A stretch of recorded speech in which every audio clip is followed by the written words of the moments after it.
चुनाव आयोग विपक्ष के आगे मजबूर हो चुका है, क्योंकि सुप्रीम कोर्ट ने विपक्ष की बात को मान लिया है और चुनाव आयोग को आदेश दे दिया है कि आप विपक्ष को यहाँ पर बताइए कि बिहार के अंदर 65 लाख जो वोटर्स हैं, जो नाम काटे गए हैं, उसका जो डेटा है आखिर वो क्या है। दोस्तों, संसद से लेकर सुप्रीम कोर्ट तक मोदी सरकार अब पूरी तरीके से मुसीबत में फंस चुकी है। सुप्रीम कोर्ट चुनाव आयोग से यहाँ पर सवाल पूछ रही है कि एक साथ 65 लाख वोटर के जो नाम है मतदाता सूची से आखिर कैसे काट दिए गए हैं। जिस राज्य के अंदर मात्र 1% वोट के अंतर से सरकार इधर से उधर हो जाती है, वहां करीब 8% वोट जिनकी जो संख्या है वो 65 लाख के आसपास है, उससे भी ज्यादा है। अगर वो काट दिए जाते हैं तो पूरा जो चुनाव है वो पलट जाएगा। और यही जो बात है वो लगातार पहले दिन से ही विपक्ष पूछ रहा था, दोहरा रहा था। 65 लाख मतदाताओं के नाम चुनाव आयोग ने वोटिंग लिस्ट से काट दिए हैं। और जब विपक्ष की तरफ से ये सवाल किया गया कि आखिर किस किस के नाम काटे गए हैं, जानकारी हमें भी दीजिए,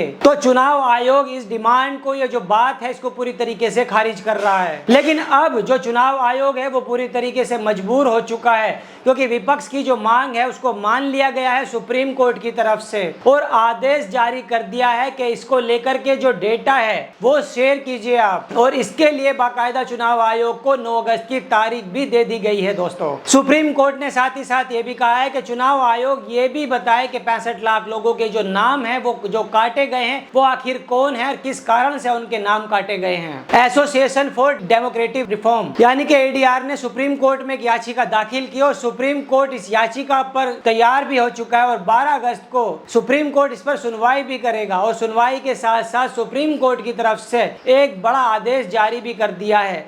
चुनाव आयोग को बताया गया है, यहाँ पर पूरी तरीके से चुनाव आयोग को आदेश दे दिया गया है कि जो सुनवाई है उससे पहले आपको क्या क्या चीजें वो कोर्ट के अंदर दाखिल करनी है। एडीआर ने यहाँ पर दावा किया है कि ड्राफ्ट वोटर लिस्ट से करीब 65 लाख लोगों के जो नाम है वो हटा दिए गए हैं और एडीआर की तरफ से लगातार ये दूसरी याचिका है। इस याचिका के अंदर कहा गया है कि जिन 65 लाख लोगों के नाम हटाए गए हैं उनकी जो जानकारी है वो सार्वजनिक नहीं की गई है। वरिष्ठ वकील प्रशांत भूषण ने सुप्रीम कोर्ट के अंदर इस मामले का जिक्र किया है और मांग की है कि जिन मतदाताओं के नाम हटाए गए हैं उनकी पूरी लिस्ट वो सार्वजनिक की जाए। आगे उन्होंने ये भी कहा है कि जिन लोगों की जान जा चुकी है या फिर अब वो लोग बिहार में नहीं रहते हैं, उन लोगों को हटाने का आधार भी साफ होना चाहिए। प्रशांत भूषण की ये दलील सुनने के बाद जस्टिस सूर्यकांत अपने आदेश में कहते हैं कि हम ये सुनिश्चित करेंगे प्रभावित होने वाले प्रत्येक वोटर्स को ये जानकारी मिले, जिन लोगों के नाम कटे हैं उनको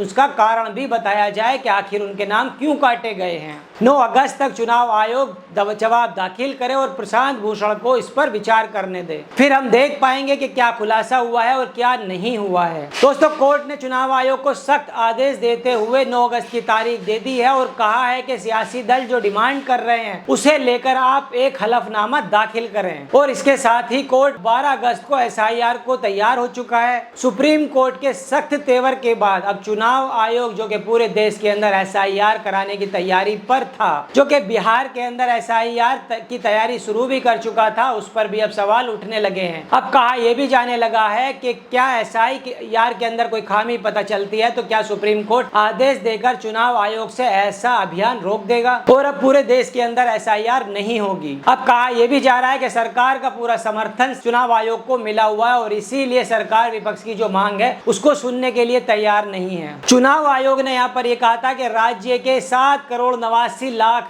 रजिस्टर्ड वोटर्स में से 65 लाख वोटर्स को हटा दिया गया है और आयोग ने इसकी जो जानकारी देते हुए केवल ये बताया था कि 22 लाख वोटर्स की जान जा चुकी है, यानी कि उनकी मृत्यु हो चुकी है, जबकि 35 लाख स्थायी रूप से पलायन कर चुके हैं, यानी कि उनका पता नहीं चल पाया है। वहीं 7 लाख वोटर्स एक से दूसरी जगह पर वो रजिस्टर्ड पाए गए हैं, यानी कि एक से ज्यादा जगहों पर वो रजिस्टर्ड हैं। लेकिन चुनाव आयोग की ये जो जानकारी है, जानकारी देने के बाद जो सियासी दल हैं वो बूथ वाइज जानकारी मांग रहे थे, डिटेल वाइज जानकारी मांग रहे थे, क्योंकि विपक्ष को चुनाव आयोग की जो ये बात है उस पर भरोसा नहीं है। अब विपक्ष का यहाँ पर ये मानना है कि चुनाव आयोग सत्ता पक्ष यानी कि भाजपा के साथ मिलकर कोई बड़ा खेल कर रहा है और विपक्ष लगातार जो चुनाव आयोग पर आरोप लगा रहा है, जो महाराष्ट्र और हरियाणा दिल्ली के चुनाव के समय से, उन आरोपों के बाद चुनाव आयोग पर विपक्ष का जो भरोसा है वो पूरी तरीके से खत्म हो चुका है। अब जिस पर चुनाव आयोग जानकारी देने को पूरी तरीके से तैयार नहीं हो रहा रहा है, यानी कि बूथ वाइज जानकारी नहीं दी जा रही थी। अब वही जानकारी सुप्रीम कोर्ट के आदेश के बाद देनी पड़ेगी। दोस्तों, बिहार के अंदर एसआईआर पर विपक्ष लगातार सवाल उठा रहा था। बिहार विधानसभा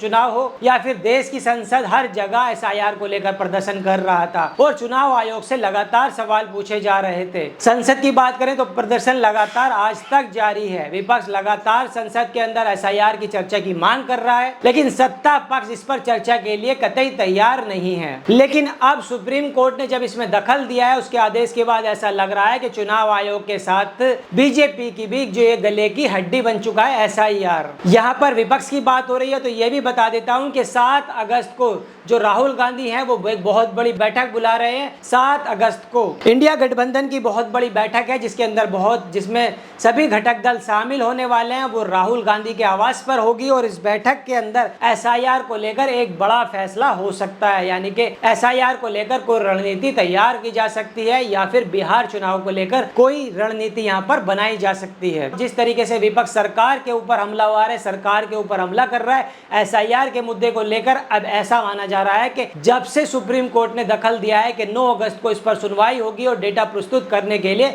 चुनाव आयोग को बाध्य कर दिया है, तो यह एक तरफ विपक्ष की जीत के तौर पर देखा जा रहा है कि कैसे उन्होंने सरकार को घुटनों पर लेकर आए हैं, सरकार को बैकफुट पर लेकर आए हैं कि सरकार को विपक्ष की बात यहाँ पर माननी पड़ी है, चाहे वो सुप्रीम कोर्ट के दखल देने के बाद ही। दोस्तों, अब फिलहाल इस खबर में इतना ही और ये 9 तारीख को पता चल पाएगा कि आखिर कितने लोग हैं जिनके नाम गलत काटे गए हैं बिहार के अंदर, कितने लोग हैं जिनकी मृत्यु हो चुकी है, कितने लोग ऐसे हैं जो इस जगह से दूसरी जगह पर पलायन कर चुके हैं। यानी कि बूथ वाइज जो जानकारी है वो विपक्ष को मिल जाएगी और सुप्रीम कोर्ट को भी मिल जाएगी, तभी साफ हो पाएगा कि कितने लोगों के नाम है वो गलत तरीके से बिहार में काट दिए गए हैं। तो ये 9 तारीख को बिल्कुल साफ हो जाएगा कि आखिर चुनाव आयोग ने बिहार के अंदर क्या खेल किया है क्या नहीं। तो दोस्तों, इस पर आपकी क्या राय, आप हमें कमेंट करके बताइए कि क्या चुनाव आयोग सरकार के साथ मिलकर ऐसा काम कर रहा है, क्या बिहार के अंदर दोबारा सत्ता परिवर्तन के लिए, एनडीए की सरकार बनाने के लिए चुनाव आयोग इस तरीके का खेल कर रहा है। जो भी आपकी राय आप हमें कमेंट करके बताइए, चाहे वो अच्छा हो या बुरा हो, जो भी आपकी राय हो